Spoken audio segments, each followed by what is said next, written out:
স্বাগত BBA TV সংবাদে, সাথে আছি কামরুজ্জামান। প্রথমে জানিয়ে দিচ্ছি সংবাদ শিরোনাম। বেসরকারি খাতের 5টি ইসলামী ব্যাংকে শীঘ্রই একীভূত করা হবে।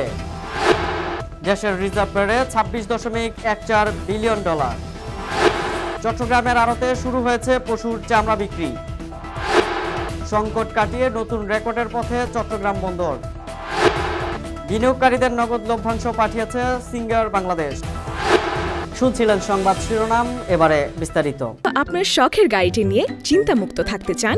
তাহলে আজই নিটলের অ্যাপটি প্লে স্টোর থেকে ডাউনলোড করুন অথবা ভিজিট করুন নিটল ইন্স্যুরেন্সের ওয়েবসাইটে। নিটল ইন্স্যুরেন্স, নিরাপদ যাত্রা সব সময়। একত্রিত হলেও বেসরকারি খাতের 5টি ইসলামী ব্যাংকের কর্মীরা চাকরি হারাবেন না। রোববার বাংলাদেশ ব্যাংকের বোর্ডরুমে এক সংবাদ সম্মেলনে একথা জানান কেন্দ্রীয় ব্যাংকের governor doctor Ahsan H Mansur. নির্বাচনের সাথে ব্যাংকের মার্জারের কোনো সম্পর্ক নেই, এটি একটি চলমান প্রক্রিয়া। আমরা আশা করব পরবর্তী সরকার এসে এই প্রক্রিয়াকে এগিয়ে নিয়ে যাবে। তবে নির্বাচন পর্যন্ত অপেক্ষা না করে আগামী কয়েক মাসের মধ্যেই 5টি ইসলামী ব্যাংক মার্জার করা হবে। এক্ষেত্রে ব্যাংক কর্মকর্তাদের দুশ্চিন্তার কোনো কারণ নেই, তবে প্রয়োজনে শাখাগুলো স্থানান্তর করা হবে। যেসব ব্যাংকের শাখা শহরে বেশি, সেসব ব্যাংকে গ্রামে পাঠানোর ব্যবস্থা করা যেতে পারে। এ সময় সাংবাদিকদের এক প্রশ্নের জবাবে গভর্নর বলেন, পাচারকৃত সম্পদ উদ্ধারের প্রক্রিয়া ধাপে ধাপে অগ্রসর হতে হবে। আদালতের চূড়ান্ত রায় ছাড়া কোনো সম্পদ উদ্ধার সম্ভব নয়। এজন্য আগে সুনির্দিষ্ট তথ্য উপাত্ত সংগ্রহ করে আইনি নথিপত্র তৈরি করতে হবে। তিনি আরও বলেন, আমরা চাই আদালতের মাধ্যমে যাচাই হোক আমাদের দাবি যথাযথ কিনা। আদালতের সিদ্ধান্তের ভিত্তিতেই অর্থ উদ্ধার সম্ভব হবে। তিনি জানান, কোন পথে এগোনো হবে, আদালত নাকি এডিআর, সেটি নির্ধারণ করবে সরকার। আদালতের নির্দেশনা পেলেই বাংলাদেশ ব্যাংক সম্পদ উদ্ধারে প্রয়োজনীয় প্রস্তুতি সম্পন্ন করে আইনজীবী নিয়োগ করতে পারবে। গভর্নর এ সময় আরও বলেন, দেশীয় সম্পদের জন্য দেশের আদালতে এবং বিদেশি সম্পদের জন্য সংশ্লিষ্ট দেশের আদালতে মামলা পরিচালনা করতে হবে। এই লক্ষ্যেই প্রস্তুতি চলছে। দেশের মোট বৈদেশিক মুদ্রার রিজার্ভ কিছুটা বেড়ে এখন 26,149.96 মিলিয়ন বা 26.14 বিলিয়ন ডলার বলে জানিয়েছে কেন্দ্রীয় ব্যাংক। বাংলাদেশ ব্যাংকের মুখপাত্র ও নির্বাহী পরিচালক আরিফ হোসেন খান এই তথ্য জানিয়েছেন। কেন্দ্রীয় ব্যাংকের সর্বশেষ তথ্য অনুযায়ী 15 জুন পর্যন্ত দেশের গ্রস রিজার্ভের পরিমাণ 26,149.96 মিলিয়ন ডলার। আর আন্তর্জাতিক মুদ্রা তহবিল হিসাব পদ্ধতি BPM 6 অনুযায়ী রিজার্ভ এখন 20,863.80 মিলিয়ন মার্কিন ডলার। এর আগে চলতি মাসের 4 তারিখ পর্যন্ত দেশের গ্রস রিজার্ভের পরিমাণ ছিল 26,064.06 মিলিয়ন ডলার। আর আন্তর্জাতিক মুদ্রা তহবিলের হিসাব পদ্ধতি BPM 6 অনুযায়ী রিজার্ভ ছিল 20,768.78 মিলিয়ন মার্কিন ডলার।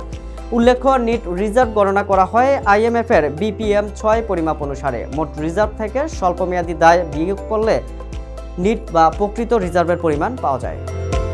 চট্টগ্রামের আড়তগুলোতে শুরু হয়েছে কুরবানির পশুর কাঁচা চামড়া বিক্রি। শুক্রবার থেকে বেচাকেনা শুরু হয়েছে বলে জানিয়েছে আড়তদাররা। ঢাকার কয়েকজন ট্যানারি মালিক চট্টগ্রামের বিভিন্ন আড়তে এসে এর মধ্যেই 22,000-এর মতো চামড়া কিনে নিয়েছেন বলে জানিয়েছেন আড়তদার সমিতি।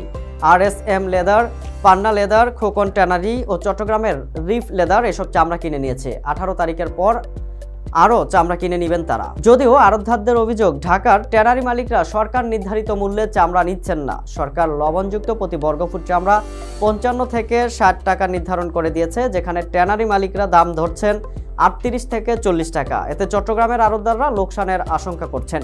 সমিতি জানায়, ঈদুল আজহার এবার চট্টগ্রামে 4,15,000 পশুর চামড়া সংগ্রহ করা হয়েছে। চামড়াগুলো নগরের আতুরায় ডিপো এলাকায় বিভিন্ন আড়তে মজুদ আছে। তারা অভিযোগ করেন, সরকার যদি লবণ মৌসুমী ব্যবসায়ীদের না দিয়ে আড়তদারদের দিতেন তবে এবার লাখ লাখ চামড়া নষ্ট হতো না। আড়তদাররা জানান, 18 তারিখের পর থেকে বেচাকেনা আরও বাড়বে, যদিও সব চামড়া বিক্রি হতে সময় লাগবে 1 থেকে 1.5 মাস।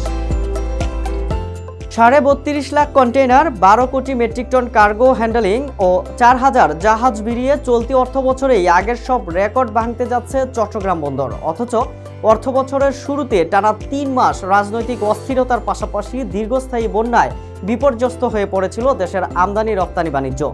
অক্টোবর থেকে ম্যাজিক্যালি ঘুরে দাঁড়িয়েছে দেশের অর্থনীতি। বিশেষ করে চলতি অর্থ বছরের 14 জুন পর্যন্ত 31,63,000 কন্টেইনার, 12.5 কোটি মেট্রিক টন কার্গো পণ্য হ্যান্ডেলিং করছে চট্টগ্রাম বন্দর। একই সঙ্গে বন্দরে ভিড়ছে পণ্যবাহী 3,900 জাহাজ। চট্টগ্রাম বন্দর কর্তৃপক্ষ সদস্য ক্যাপ্টেন আহমেদ আমিন আবদুল্লাহ বলেন, দেশে আমদানি রপ্তানি প্রবৃদ্ধি হার বেড়েছে। এটি সম্ভব হয়েছে বন্দরে নানামুখী সংস্কার কার্যক্রমের মাধ্যমে। বন্দরের মতোই চলতি অর্থ বছরে 6,88,000 রপ্তানি এবং 2,54,000 আমদানি কন্টেইনার হ্যান্ডেলিংয়ের রেকর্ড করেছে 21টি বেসরকারি অফডক। অফডক মালিকদের সংগঠন বাংলাদেশ ইনল্যান্ড কন্টেইনার ডিপো অ্যাসোসিয়েশনের মহাসচিব রুহুল আমিন শিকদার বিপ্লব বলেন, দেশের সার্বিক রফতানি পণ্যের প্রায় পুরোটাই হ্যান্ডেল করছে অফডক। সংকটের মাঝেও তৈরি পোশাক খাত রপ্তানির লক্ষ্যমাত্রা ধরে রাখায় এই অর্জন বলে দাবি করছেন গার্মেন্টস ব্যবসায়ীরা। বিশেষ করে চট্টগ্রাম বন্দর দিয়ে চলতি অর্থ বছরের প্রথম 3 প্রান্তিক অর্থাৎ মার্চ পর্যন্ত প্রায় 30 বিলিয়ন মার্কিন ডলারের পণ্য রফতানি করেছে চট্টগ্রাম বন্দর দিয়েই। একইভাবে এসেছে গার্মেন্টস সহ বিভিন্ন শিল্পের কাঁচামাল। বাংলাদেশের তৈরি পোশাক প্রস্তুত ও রপ্তানিকারক সমিতির পরিচালক এমডি এম মহিউদ্দিন চৌধুরী বলেন, ব্যবসা টিকিয়ে রাখতে কার্যক্রম প্রতিকূল অবস্থার মধ্যে সচল রাখার চেষ্টা করা হয়েছে, পাশাপাশি অতিরিক্ত সময় কাজ করা হয়েছে। লয়েড লিস্ট অনুসারে বিশ্বের 100টি ব্যস্ততম বন্দরের মধ্যে চট্টগ্রাম বন্দরের অবস্থান 67তম। মূলত কন্টেইনার হ্যান্ডেলিংয়ের সক্ষমতার উপর নির্ভর করেই এই তালিকা করা হয়। দেশের শেয়ার বাজারে তালিকাভুক্ত কোম্পানি সিঙ্গার বাংলাদেশ লিমিটেড গত 31 ডিসেম্বর 2024 তারিখে সমাপ্ত হিসাব বছরের ঘোষিত নগদ লভ্যাংশ পাঠিয়েছে। সোমবার ঢাকা স্টক এক্সচেঞ্জ সূত্রে এ তথ্য জানা গেছে। বিনিয়োগকারীদের কাছে এই লভ্যাংশ পাঠানো হয়। জানা যায়, সিঙ্গার বাংলাদেশের সমাপ্ত হিসাব বছরের নগদ লভ্যাংশ BEFTN সিস্টেমের মাধ্যমে বিনিয়োগকারীদের কাছে পাঠিয়েছে। আলোচ্য অর্থ বছরের কোম্পানিটি 10% নগদ লভ্যাংশ ঘোষণা করেছিল। সংবাদ শেষ করব, যাওয়ার আগে শিরোনামগুলো জানিয়ে দিচ্ছি আরও একবার। বেসরকারি খাতের 5টি ইসলামী ব্যাংকে শীঘ্রই একীভূত করা হবে। দেশের রিজার্ভ বেড়ে 26.14 বিলিয়ন ডলার। চট্টগ্রামের আড়তে শুরু হয়েছে পশুর চামড়া বিক্রি। সংকট কাটিয়ে নতুন রেকর্ডের পথে চট্টগ্রাম বন্দর।